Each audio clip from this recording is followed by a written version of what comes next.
요한이라는 이름 아래 두 사명이 나와요.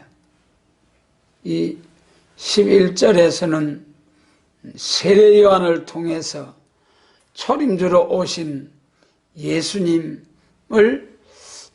증거할 것을 말씀하셨고, 12절은 재림하실 주님을 사도 요한이라는 요한의 이름으로 재림의 주위에 재림 주님의 길을 예비하는 사명을 하게 될 것을 말씀하신 거죠. 엘리야를 보내주겠다는 말씀, 말라기 4장과 5절, 4장 5절로 6절 말씀을 보면은 여호와의 크고 두려운 날이 이르기 전에 내가 선지자 엘리야를 너희에게 보내리니 그가 아비의 마음을 자녀에게로 돌이키게 하고 자녀의 마음을 그들의 아비에게로 돌이키게 하리라. 돌이키지 아니하면 두렵건대 내가 와서 저주로 그 땅을 칠까 하노라 하시니라 그랬어요. 그래서 아비의 마음을 자녀에게로, 자녀의 마음을 아비에게로 돌이키게 하는 역사가 있다. 이것이 초림주로 오신 예수님부터 하나님께로 돌아오는 역사가 시작된 거죠. 그래서 초림주로 오신 예수님의 길을 예비한 세례 요한을 가리켜서 마태복음 11장 14절에 만일 너희가 절기어 받을진대 오리라 한 엘리야가 곧 이 사람이니라. 예수님께서 직접 세례 요한이 주의 길을 예비하고 아비의 마음을 자녀에게, 자녀의 마음을 아비에게로 돌이키게 하는 주의 길을 예비하라는 말라기 4장의 그 말씀대로 온 선지자다 그랬습니다. 그리고 또 이 본문을 좀 더 자세히 보면은 크고 두려운 날이 이르기 전에 그랬죠. 재림 심판날에. 그리고 돌이키지 아니할 때 내가 와서 저주로 그 땅을 칠까 하노라. 재림하실 때의 모습을 말씀하고 있습니다. 그래서 이 요한이라는 이름 아래 초림주의 길을 예비하는 일과 재림주의 길을 예비하는 일이 있다는 것을 봤죠. 세례 요한을 통해서는 육적 이스라엘의 유대교 민족 종교에서 기독교 세계적인 종교로 개혁을 한 거죠. 구약시대에 모두 이스라엘이 부패할 때 나라를 새롭게 한 일들이 있었습니다마는 그러한 왕과 제사장들의 계획과 세례 요한을 통한 율법시대에서 은혜시대로의 계획과는 완전히 차원이 다른 그런 계획입니다. 그 다음 우리 이제 신약시대에 기독교로 들어와 가지고서도 우리 기독교가 부패할 때에 또한 중세 계획자들이 일어나서 교회를 계획을 하고 새롭게 했습니다. 그래서 그 이후에 뭐 장로교로, 감리교로, 구세군 성결교, 또 순복음, 우리 개혁교회에서 여러 가지 교파가 나뉘게 되었습니다만은, 그래서 중세에 이 교회를 개혁하고 새롭게 하고, 그러므로 인하여 교회가 많이 새로워지고 했습니다만은, 그것도 귀한 일이에요. 참으로 종교 개혁을 통해서 교회가 새로워지고 참된 진리를 가르칠 수 있는 교회가 나오게 되고 한 것이 너무 귀한 일이죠. 그러나 그런 개혁은 마치 구약시대의 왕, 제사장, 선지자들이 이스라엘이 부패되고 속화되고 우상숭배하는 율법을 지키지 못하고 부패하게 될 때에 그때 왕과 선지자 제사장들이 일어나서 나라를 새롭게 한 것과 같은 그러한 계획에 불과하죠. 그리고 그 위에 세례 요한이 나와서 완전히 율법 시대에서 은혜 시대로 계획을 했다. 그래서 나라를 새롭게 하고 했습니다마는 세례 요한의 그 계획은 구약 시대에서 은혜 시대로, 신약 시대로 이 계획되는 이것은 완전히 시대가 구분되는 계획이다. 마찬가지로 신약 시대에도 은혜 시대에도 십자가의 복음, 천국 복음을 전하는 교회가 계획을 통해서 날마다 새로워지고 계속 새로워져야죠. 그렇지 않으면 계속 마귀 참수를 통해서 교회가 부패해지고 우리 심령이 또 죄의 찌꺼기들로 부패해지고, 그러면 날마다 우리 개인이면 개인, 교회면 교회, 날마다 새로워지기 위해서 애를 써야 됩니다. 그러나 시대적인 교회의 계획, 그런데 은혜 시대의 교회로서 초림주로 오신 예수님을 증거하는 교회로서 새로워지고 정결케 되는 교회의 계획이 있어 왔습니다만은, 오늘 읽은 본문 12절, 마태복음 3장 12절에 손에 키를 들고 자기의 타작마당을 정하게 해서 알고 모아 곳간에 들이고 쭉저희는 꺼지지 않는 불에 태우시리라 하신 이 말씀처럼 11절에서 성령과 불로 세례를 주던 영혼구원, 만민에게 부어주신 성령의 은혜로 십자가의 도를 전하던 교회가 세계적인 복음 확장, 천국 복음을 전하는 교회가 이제는 재림과 심판과 에덴 동산이 회복된 새 시대를 위한 영원한 복음, 영원한 언약을 증거하는 교회로, 세계 통일 그리스도 왕국 건설을 위한 교회로 완전히 계획이 되어져야 된다는 거죠. 그래서 사도 요한에 머물러 둔 사명, 마가복음 3장에서 예수께서 산에 오르사 제자들이 나온지라 이에 12를 택하시고 사도라 하시고, 야고보, 요한, 시몬에게는 새 이름을 주셨습니다. 야고보와 요한에게 보아너게 레자라는 이름을 주시고, 시몬에게는 처음부터 예수님께서 베드로, 베드로, 베드로야 그렇게 새 이름을 불러주셨습니다. 그 다음에 이제 사도 요한은 똑같이 같은 시간에 새 이름을 주셨습니다만 끝까지 우리 예수님 부활하신 후에도 요한아 요한아 이렇게 부르셨죠.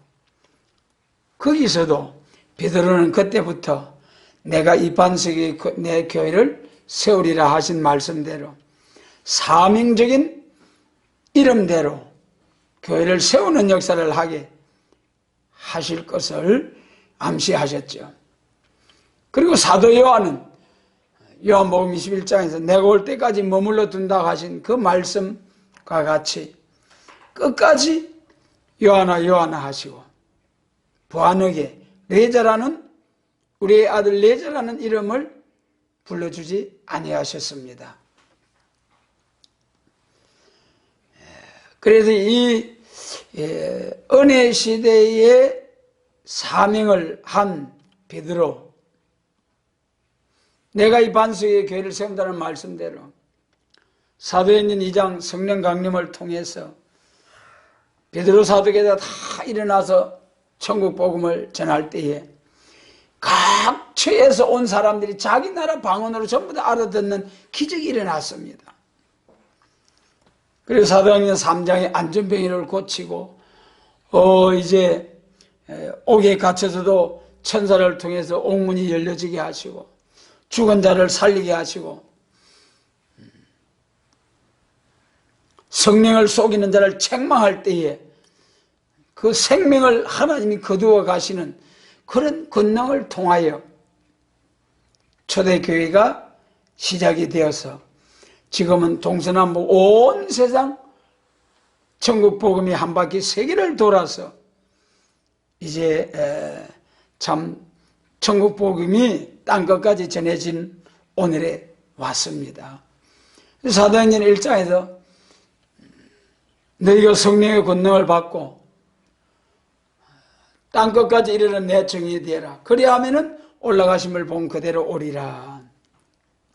그러므로 이제는 사도 요한의 사명을 통한 재림과 심판과 새 시대를 위한 아름다운 소식이 말씀으로 우리가 말씀을 전가하는 교회로 발전을 해야 되는, 베드로 사명을 통해서 머물러둔 사도 요한의 사명으로 교회가 발전을 해야 된다. 계획을 해야 된다. 초림주로 오신 예수님을 전가하는 교회가 재림하실 주님을 전가하는 교회로 발전을 하고 계획이 되어져야 되고, 세계적인 천국복음 운동을 하던 교회가 세계 통일 그리스도 왕국 건설을 위한 재림과 심판과 새 시대를 위한 이 심판의 다림줄, 세일의 말씀, 아름다운 소식을 전개해야 될 그런 교회로 계획과 발전이 이루어져야 된다. 우리 예수님께서도 마태복음 24장에서 때를 따라 깨어 예비하여 때를 따라 양식을 나눠주는 자가 복이 있다고 했습니다. 여러분, 이 엄청난 은혜 시대에서, 초림주를 전가하는 은혜 시대에서 재림과 심판과 새 시대를 전가하게 될 예수님 재림하실 때는 환난의 시대라고 하지 않습니까?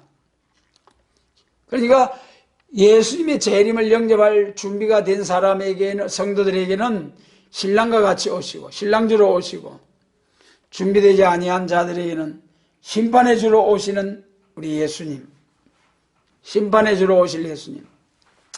그런데 그때 알곡과 죽전을 갈라놓고 악을 버리고 선을 택하여 뻗어와 꿀을 먹게 해주시겠다는 이사야 7장 15절의 말씀처럼 아기 예수로 나신 그 예수를 통하여 뻗어와 꿀을 먹는 에덴 동산이 회복된 그리스도의 왕국 건설을 위한 우리 기독교가 또 한 번 세례 요한을 통해서 계획이 되어진 것처럼 사도 요한을 통해서 또 한 번 교회가 계획이 되어져서 하나님의 오미가의 역사를 마무리하게 되는 거죠.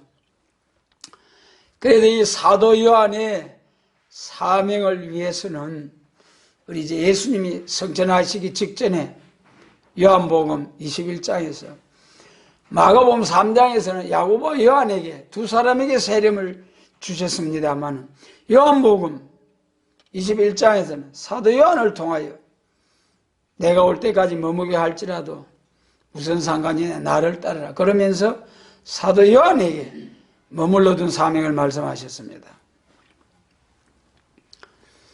그래서 사도 요한은 다른 사도들이 다 순교를 했지만은 밤모섬으로 보냄을 받아가지고 거기서 이 엄청난 보안의계의 사명을 위한, 불로서 일시간에 세상을 살라버리는 이 엄청난 사명을 위한 보안의계, 우리의 아들 레자의 사명을 위한 말씀 요한계시록을 주셨던 거죠.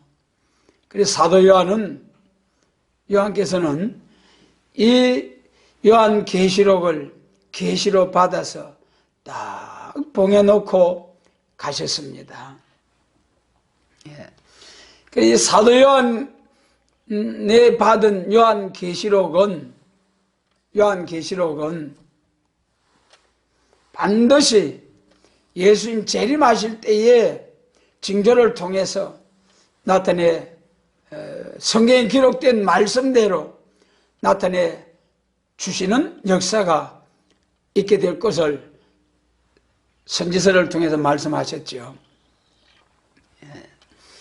그러므로 이 사도 요한에 머물러 둔 사명을 위해서 정한 때가 되어서 하나님께서 재림에 관한 이 말씀의 사역을 할 수 있도록 이제는 봉함한 요한계시록의 책을 열어서 증거하게 하도록 하셨습니다.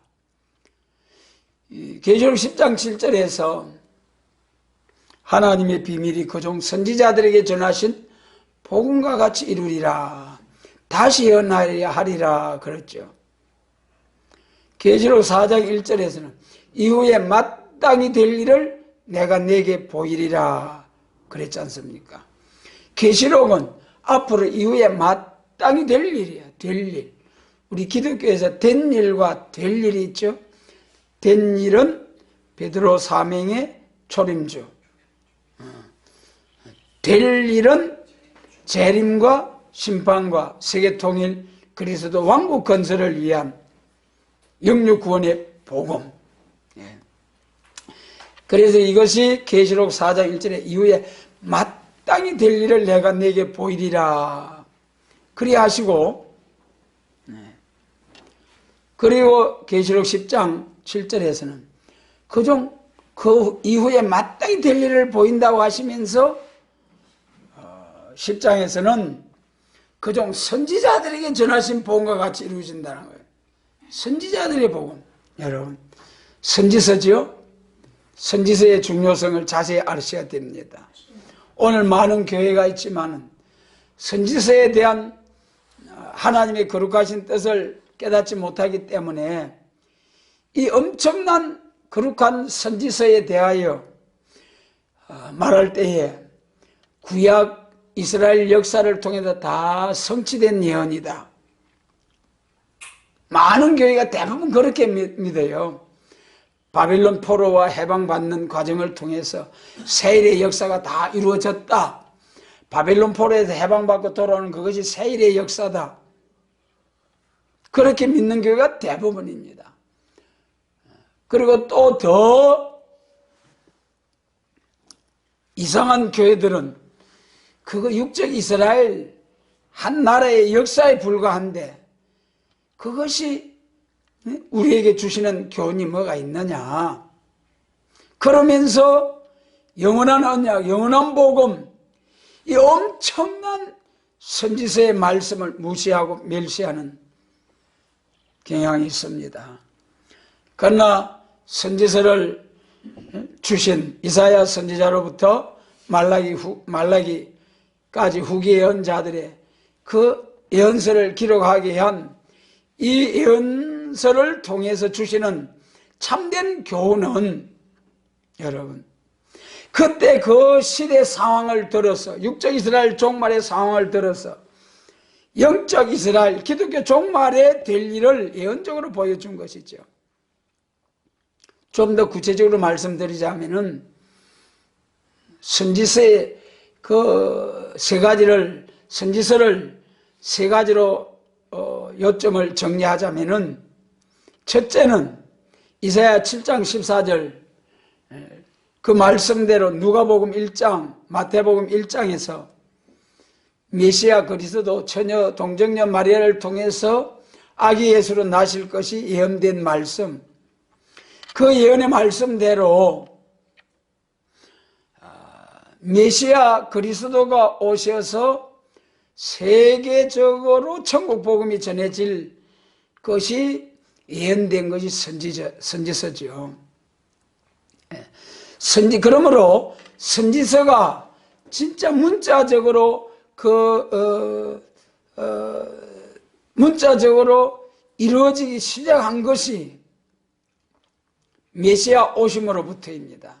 그 이전에 구약시대에 된 사실은 예표적인 역사로 보여준 것이고, 선지서가 문자적으로 실질적으로 이루어진 것이 이사야 7장 14절 메시아 보내준다는 그 약속이 성취된 그때부터 메시아와도 천국 복음이 온 세상에 전파될 일. 그 다음에 두 번째는 교회가 부패할 때에, 교회가 부패하고 북방환란이 올 때에 동방에서 베나성도 14만 4천 입맞은 종과 그들의 전도를 듣고 나오는 셀 수 없는 큰 무리가 나오는 계시록 7장 구원의 목록으로 보여준 영육군 두 가지 구원을 말씀하셨어요. 교회가 부패할 때에 동방에서부터 계시록이 예수님 재림하실 때 될 일이 분명하죠. 계시록 7장 2절에 해돋는 곳에서 살아계신 하나님의 인의 역사를 들고 나오는 역사. 그 해돋는 곳을 선지서에서는 동방 땅끝, 여러분 예루살렘이나 반모섬에서 동쪽으로 쭉 나오면 세계 지도를 놓고 보면은 동방 땅끝에 이르게 되죠. 동방 땅끝, 러시아 공사나 중국 공사나 북한 공사나 일본 섬나라, 대만 섬나라, 아무리 눈 씻고 봐도, 눈 닦고 봐도 동방 땅끝에서 여호와 하나님을 자랑하게 될 나라는 부인해야 부인할 수 없는 오늘의 현실입니다.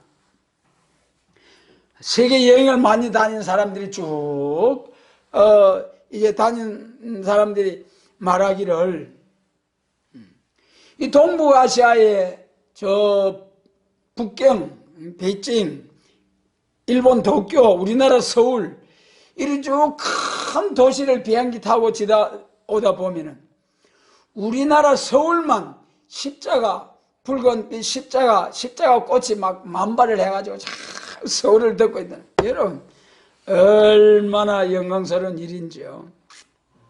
너무나 감격스러운 일이에요. 참 하나님. 그리고 이 나라가 세계 지도를 놓고 보면 그 땅 면적을 놓고 보면 아주 작은 나라죠. 그런데 기독교 선교사 파송 그 인원수를 보면은 제일 많이 보내는 나라가 미국이고 두 번째가 우리나라. 인구 비례로 말하면은 우리나라가 제일 많이 보낸다는 거예요. 여러분, 이게 하나님이 복을 주시는 거 아닙니까? 이것은 마지막 때에 기독교가 왕성하게 부흥되고 하는 곳곳마다 하나님께서 우리 기독교가 유럽으로 건너갈 때 유럽이 부흥이 되고 선진 국가들이 되고 또 유럽이 쇠퇴하고 기독교가 미국 아메리카로 건너갔을 때에 미국이 성령 충만을 받아가지고 세계적인 복음 운동에 가장 귀하게 쓰임을 받을 때에 오늘날 세계적인 미국이 됐지 않습니까? 이제는 정말 미국도 카나다도 그 아메리카 그쪽도 그가 완전히 동성애 합법하는 그런 나라 주들이 나오고, 그런데도 마지막까지 싸우고 있는 것이 오늘의 우리나라입니다. 참으로 힘겹게 이 기독교 신앙의 자유와 이 나라가 사회주의 공산화되어 가는 것을 막기 위해서 교회와 또 백성들이 얼마나 싸우고 있습니까? 이것은 우리나라의 성경에 기록된 말씀대로, 계시록과 선지서에 기록된 말씀대로 이제는 세계적인 기독교에서 예수님이 재림하셔가지고 세계 통일 그리스도 왕국 건설, 에덴 동산이 회복된, 만물도 새로워지고 땅도 새로워지고 사람도 새로워지고, 사람이 범죄함으로 저주받았던 만물과 땅이 예수님이 재림하심으로 다 새로워지는 새일, 할렐루야. 너무나 엄청나고 너무나 큰 하나님의 역사죠. 이 하나님의 오메가의 마지막 역사를 위하여 사도 요한에 머물러 둔 사명, 요한계시록을 기록하게 하시고 하나님의 정하신 때가 되어서 계시록 7장 2절 해돋는 곳에서 하나님이 인치는 역사가 나온다고 하신 말씀, 그걸 말이죠. 시기적으로 하나님 인치는 역사가 언제냐, 그걸 자세히 알아야 될 텐데. 그런 징조가 우리 마태복음 24장에서 예수님 무릎 앞에 제자들이 예루살렘 성전을 자랑할 때 돌 하나 돌 위에 남지 않고 다 무너지리라. 아이고 선생님, 언제 어느 때 그런 일이 있겠사오면 무슨 징조가 있겠습니까? 그리 물었잖아요. 그때 예수님은 제자들이 어느 때에 무슨 징조가 있습니까? 두 가지 물었어요. 때와 징조. 그런데 그 다음 이제 24장 4절부터 쭉 징조를 말씀하셨어요. 제일 첫 번째 징조가 사람의 미혹을 받지 말라. 그리고 쭉 넘어가 30몇 절에서 때와 기한은 아버지의 권한에 속았다. 너희의 알 바 아니다. 사도행전 1장에서와 같이 말씀하셨죠. 그러면서 징조는 여러 가지로 말씀하셨잖아요.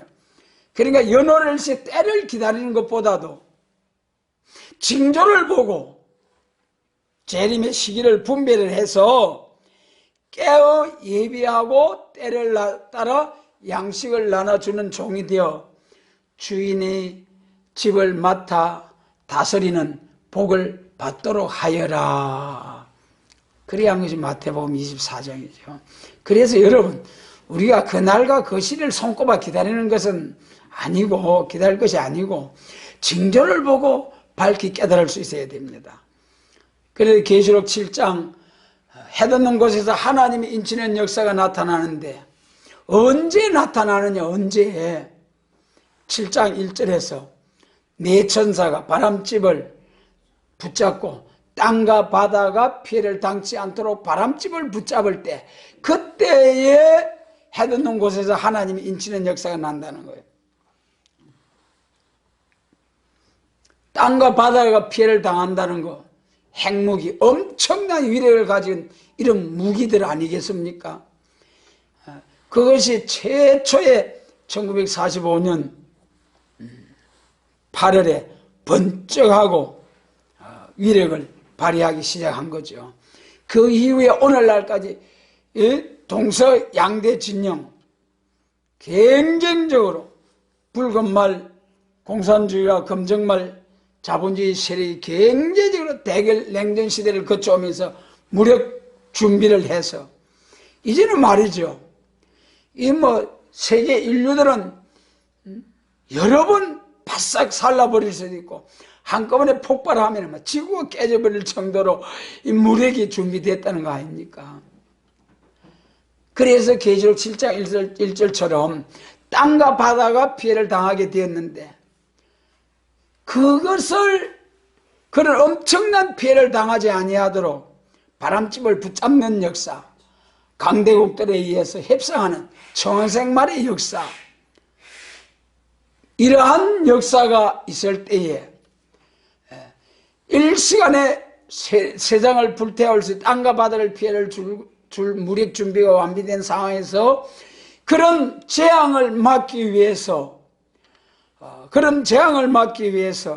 공산주의와 자본주의가 서로 세계 인위적인 평화를 위해서 평화의 사신들이 부지런히 왕래하게 되는 이러한 시대가 올 때에 해돋는 곳에서 하나님이 인치는 역사가 나온다는 겁니다.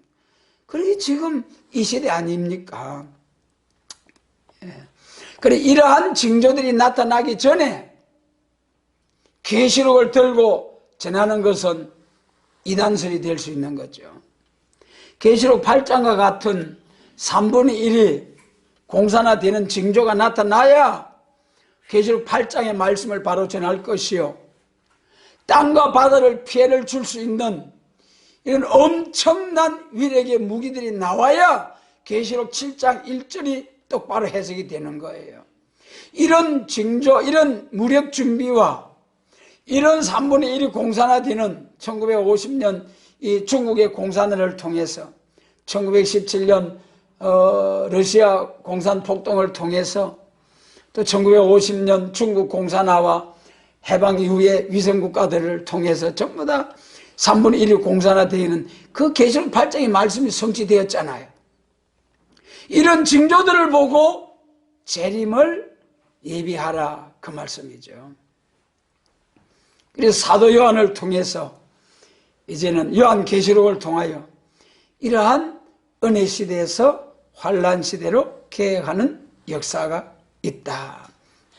그래서 이 요한계시록이 기록되어진 지가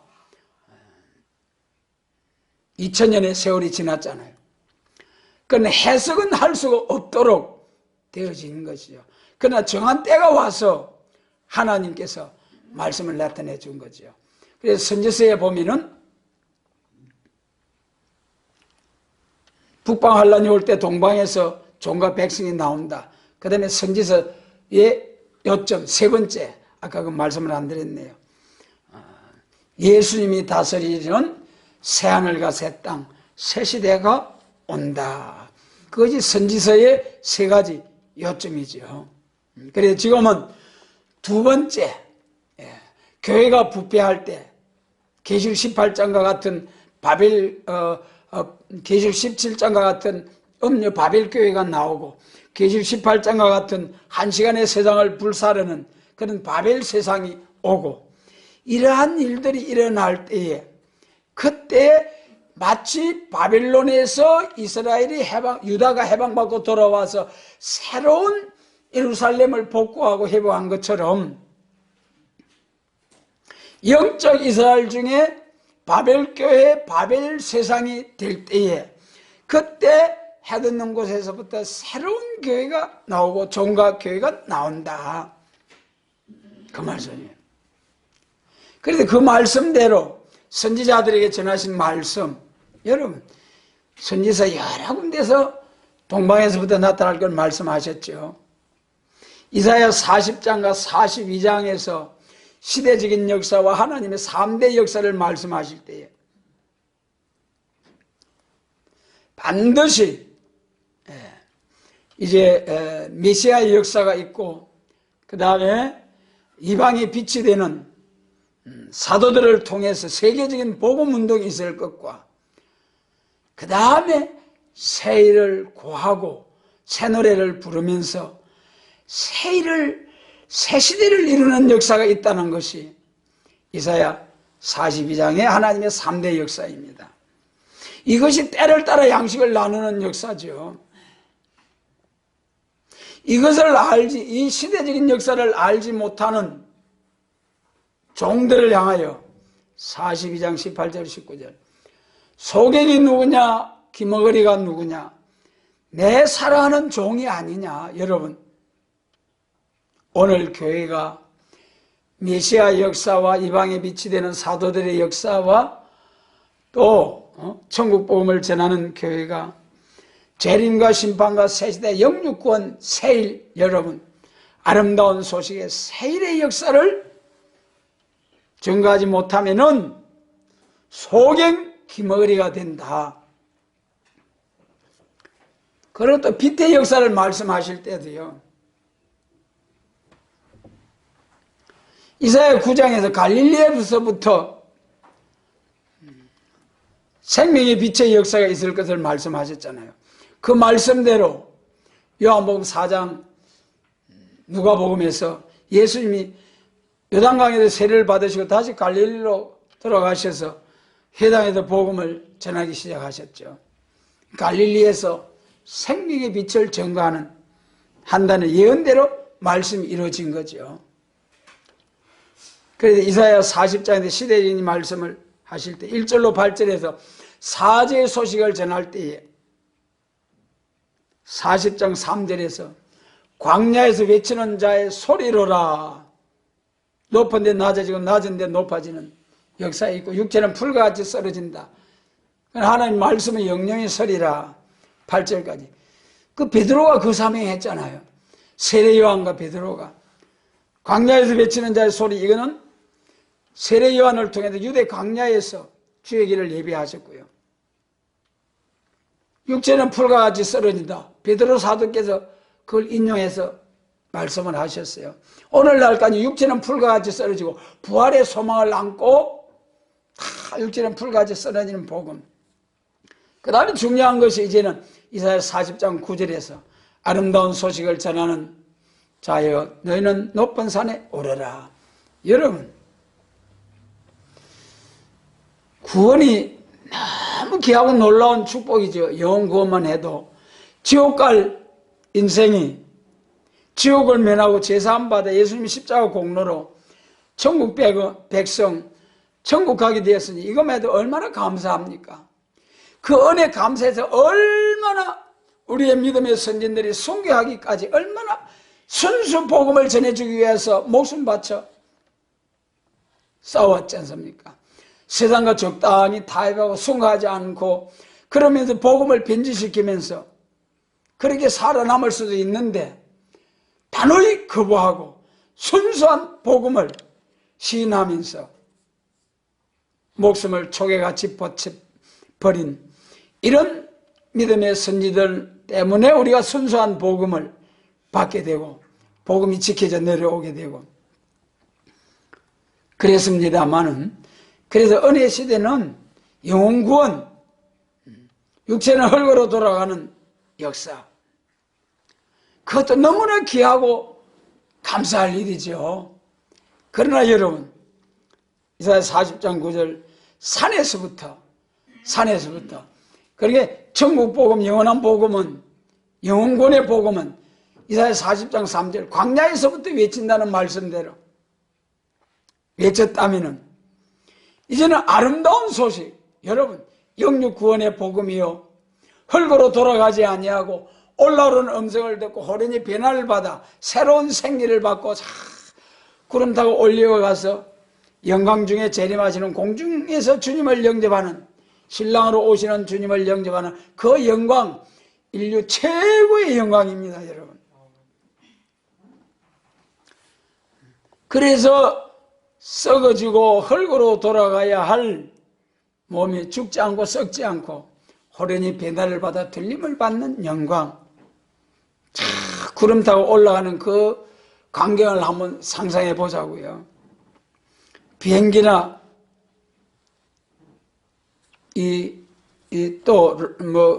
그 우주 정거장 왔다 갔다 하는 우주선 타고 폭발해서 제가 산산이 산화되는 그런 일들도 있고, 비행기 타고 사고 나가지고 갑자기 생명을 잃는 역사도 있고. 그런데 여러분, 새로운 생기를 받아 1260일 다 마치고 3일만 쓰러졌다가 새로운 생기를 받고 올라오는 음성을 듣고 올라가는 그 영광 한번 상상을 해보자고. 얼마나 죄 많은 세상, 여기서 죽어서 낙원으로 가는 것만 해도 너무 귀한 복이라서 죽으면서도 감사 찬양을 부르면서 순교를 했는데, 이제는 변화 성도가 되어가지고 구름 타고 올라가는 영광. 여러분, 또 그들이 살아갈 나라는 어떻습니까? 죄 많은 이 세상 다 죄해지고, 이사야 65장 17절 이하에서 보라 이제 내가 새 하늘과 새 땅을 창조하나니, 그것은 계시록 21장의 새 하늘과 새 땅과 차이 구별을 잘 분별을 하셔야 됩니다. 이사야 57장의 새 하늘과 새 땅, 베드로후서 3장의 새 하늘과 새 땅은 세상이 불살라진 후에 저주받은 이 땅을 싹 청결케 한 후에 오는 새하늘과 새 땅, 에덴 동산이 회복된, 에덴 동산보다도 향상된, 에덴 동산은 죄가 들어오고 죽음이 들어오고 저주가 들어왔지 않습니까? 그러나 예수님 재림하셔서 이루어지는 새하늘과 새 땅, 새 시대에는 예수님이 만왕의 왕으로 다 다스리죠. 이긴 자, 승리자, 순교자와 변화 성도가 왕으로서 어려운 통치를 하게 되죠. 만물도 회복되어지고, 그래가지고 영광스러운 새하늘과 새 땅에서 거기는 다시는 죽음이 없고 저주가 없고, 이사야 65장에서 100세 못되에 죽은 자는 저주받은 사람이라 그것은 천년왕국 끝에 가서 곡감하고 심판받을 때, 그때 마귀가 잠깐 노임을 받아가지고 미혹할 때, 곡감하고를 미혹할 때, 그때 미혹받은 사람이 100년 전에 난 사람은 100세대에서 죽는 것이고, 500년 전에 난 사람이 천년왕국 중에 마지막에서 500년 전에 난 사람이 곡감하고 심판을 받으면 500세 때 죽는 사람이고, 그런 사람은 있지만은 천년왕국 안에서 죽는 사람은 절대로 없어요. 마귀도 잡아 가두었죠. 죄의 종노릇 한 사람은 다 멸망의 배로 소재함을 당했죠. 그러나 1000년 동안은 절대로 죽음이 없는 새하늘과 새 땅. 얼마나 아름다운, 여러분, 그때는 지금처럼 창세기 3장 19절처럼 종신토록 수고하여야 먹으리라 한 그러한 수고가 다 지나가고, 먹기 위해서 수고하는 것이 아니라 땅이 힘을 내서 절로 먹을 수 있도록 다 달마다 거두는 자의 뒤에 또 씨를 뿌리고 계속해서 온화한 기후 가운데서 넘치도록 풍부한 주님의 영광 중에 살게 된다. 이것이 아름다운 소식이라는 거예요. 이 아름다운 소식이 어디서부터 시작된다 했습니까? 산에서부터. 예. 이사야 40장 9절이죠. 산에서부터 아름다운 소식을 전할 자들이 새 힘을 얻고 강한 자로 오실 주님을 영접하게 된다. 예. 그래서 그 말씀대로 산에서 아름다운 소식이 나왔다는 거예요. 그럼 그 산이 어느 산이냐?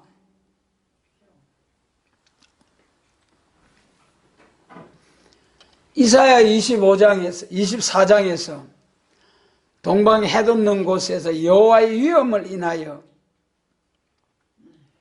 크게 사자같이 외친다고 했잖아요.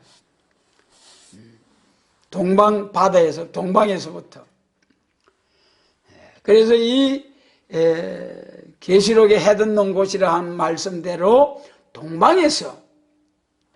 동방에서 여호와의 위엄을 인하여 오늘날까지는 사랑과 용서와 화평의 복음을 전해왔지만은 이제 예수님 재림하시는 사도 요한의 사명자들이 나와서 1260일 예언할 때는 심판과 새시대, 용서된 심판, 환난과 심판과 새시대를 증거하는 여호와의 위엄을 선포하는 역사가 있다. 그 선지서의 예언의 말씀대로 동방에서부터, 산에서부터 죄가를 떠난 자에게 신과 말씀이 임해서, 이사야 59장에 신임하고 말씀이 임해서 죄가를 떠난 자에게 영원히 함께한다고 하셨죠. 그 예언의 말씀대로 또 우리가 잘 아시는 말씀, 미가서 4장 왕국 건설의 그 정로를 말씀하실 때에 십자가의 도가 전해지고 여호와의 산에서 야곱의 도를 전하는 역사가 있고, 야곱의 도는 야곱에게 언약한 내 자손이 하늘의 별바다가 모래같이 심히 장대하여 땅을 차지하게 될 야곱에게 세운 언약이죠. 그 말씀대로 야곱의 도가 전해지고, 야곱의 도가 곧 예수님이 재림하셔서 예수님의 나라 이루어지는 천년안식 시대, 새 시대가 야곱에게 언약하신 말씀, 아브라함과 이삭과 야곱의 하나님, 이것은 아브라함의 언약, 이삭의 언약, 야곱에게 똑같이 내 자손 내 씨를 통하여 내 자손이 하늘을 별 바닥에 모래와 같이 심히 창대게 되리라, 똑같이 아브라함, 이삭, 야곱에게 약속을 하셨어요. 그래서 산자의 하나님, 아브라함과 이삭과 야곱에게 산자의 하나님이라 하신 것은 그분들에게 세운 언약이 아직 살아서 역사하고 있다. 그분들에게 세우신 언약이 완전히 성취되는 것이 새시대, 예수님 재림하셔서 에덴 동산이 회복된 새시대다. 미가 4장에서 야곱의 도가 전파되고 야곱의 도가 여호와의 산에서부터 전파된다. 그리고 재림주의 진리가 요한 사도를 통해서 보아너게 레자 사도 요한을 통해서 기록된 요한 계시록이 성취될 때는 해돋는 동방 땅끝 산에서부터 여호와의 산에서부터 아름다운 소식이 야곱의 도가 나올 것이 선지서에 예언된 말씀입니다. 그래도 그 말씀대로 정한 때가 되어서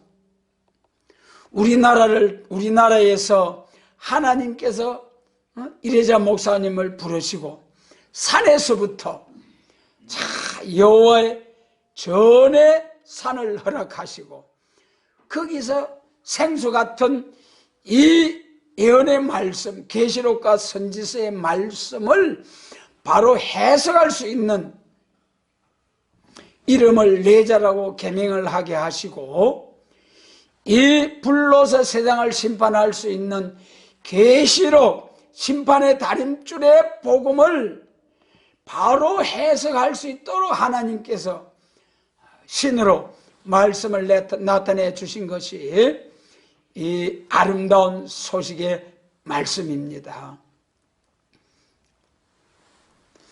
그래서 이 사도 요한에 머물러 둔 보아너에게 우리의 아들 레자의 사명을 우리는 구분을 잘 하셔야 됩니다. 첫 번째 사도 요한의 사명은 레자 사도 요한은 심판의 복음인 본문 사도 요한의 계시록을 받아서 기록해 우리에게 전해주셨고, 그 다음에 두 번째 레자의 사명은 하나님의 정하신 때가 되어서 해돋는 동방 땅끝 산에서부터 야곱의 도를 전하게 하실 여호와의 전을 나타내 주셔가지고 거기서 신과 말씀이 임해서 생소한 입술로 이 아름다운 소식을 나타내 주신다는 선지서의 말씀대로 그대로 이래자 목사님을 지명하여 부르셔서 말씀을 통하여 말씀을 나타내 주신 것입니다.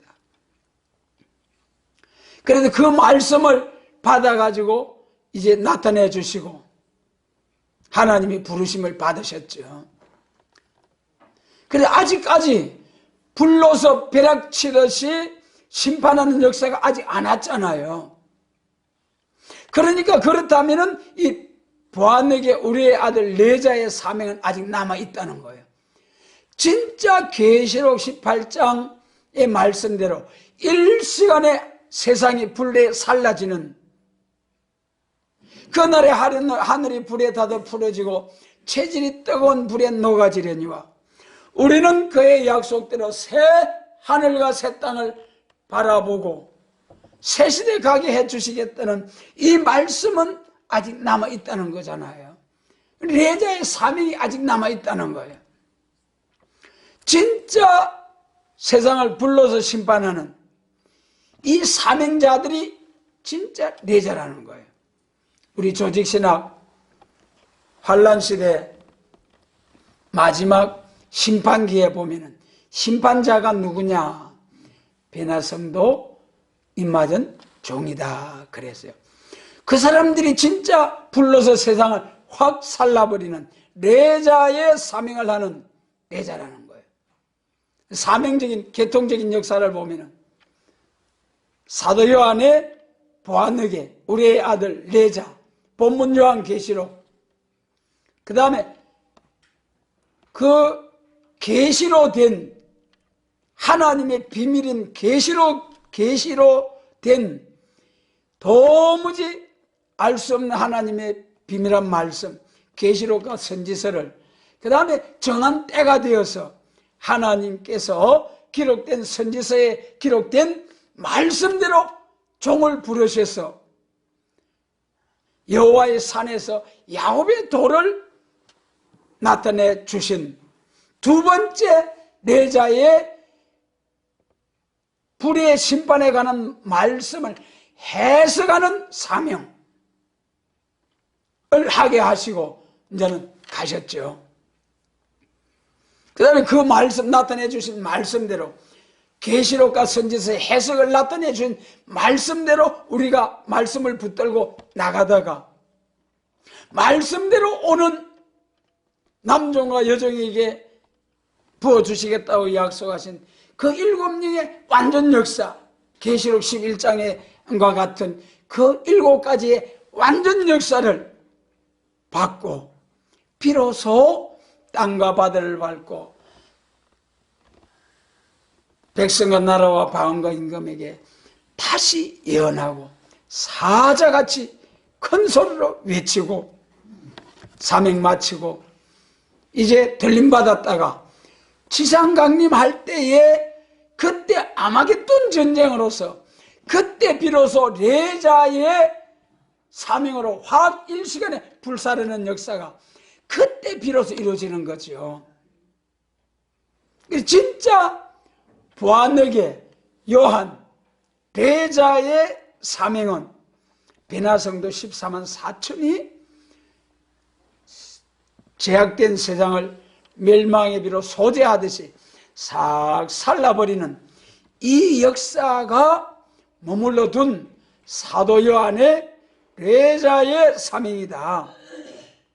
이 사도 요한의 레자의 사명을 통해서 천국 복음을 전하던 교회가 영원한 복음을 전하는 교회로, 영혼 구원을 전하던 교회가 영육 구원을 전하는 교회로, 세계적인 천국 복음 확장을 전하던 교회가 이제는 세계 통일 그리스도 왕국 건설을 전하는 교회로, 은혜 시대 교회가 환란 시대의 교회로, 십자가의 십자가의 법을 전하던 교회가 예언의 말씀, 야곱의 도를 전하는 교회로 성경적인 계획이 이루어져야 된다는 거예요. 이 복된 사명을 위하여 하나님이 우리를 지명하여 부르시고 이날까지 남은 자 되게 해주신 하나님께 감사를 드립니다. 여러분, 너무 귀하고 복된 사명입니다. 이 사명의 차이점, 이 계획에 대한 바른 성경적인 계획에 대해서 분별을 잘 해서 은혜시대 중세 그 계획자들의 계획도 너무 귀한 일입니다만은 그건 은혜시대 십자가 도를 전하는 교회를 다시 새롭게 하는, 거룩하게 하는 계획이었고, 사도 요한에 머물러 둔 이 사명을 통한 계획은 새 시대를 위한, 세상 나라가 우리 주와 그 그리스도의 나라를 위한 완전한 에덴 동산 회복, 천년 왕국 건설을 위한 발전과 계획이다. 여러분, 이 비밀을 모르면은 절대로 공산당과, 허락받고 나온 공산당과 싸워 승리할 수가 없습니다. 지금 우리나라의 이 나라를 위해서 지키기 위해서 애쓰는 우리 기독교 각성운동가, 이 백성들을 각성을 주고 깨우치는 우리 정광욱 목사님의 그 하시는 이 눈물 겹도록 너무 귀하고 너무 큰 일을 하고 계시는 거예요. 여러분, 그러나 사명의 한계를 분명히 아시고 이제는 베드로 사명에서 요한의 보아너게 우리의 아들 레자의 사명으로 발전해야만이 공산당을 쳐부수고 이 나라를 세계 민족 중에 가장 위대한 선지의 국가를 이루어서 세계를 사상으로, 기독교 2차 백마 승리의 사상으로 우뚝 세울 수 있는, 이런 사명국가로 세울 수 있는 사명자가 되는데, 이것을 알지 못하고 하나님이 허락하신 이 세일의 역사를, 영원한 복음, 영원한 언약을 정죄하면서 대적하는 것은 여러분 하나님의 대적의 편에 서는 거 아니겠습니까? 우리가 참으로 에스겔 9장처럼 예루살렘의 제약을 인하여 탄식하며 우는 자의 이마에 인친 나가신 말씀처럼 우리가 이 나라를 위하여, 이 한국교회를 위하여 복된 사명을 위해서 발전할 수 있는 교회가 되기 위해서 해산의 수고를 다해서 눈물로 부러짓는 기도하는 우리 모두가 되어서 저렇게 애쓰는 분들의 그 수고가 헛되지 않고 정말 세일을 구하고 행하실 하나님 만나서 멸공진리로 저 주사파 종북, 저 북방을 향하여 나아가는 이 모든 하나님의 대적의 세력을 쳐부수고 하나님의 영광을 세계 만방에 드러낼 수 있는 이러한 나라와 이러한 교회로 우뚝 세워질 수 있도록 주님이 축복해 주시기를 원합니다.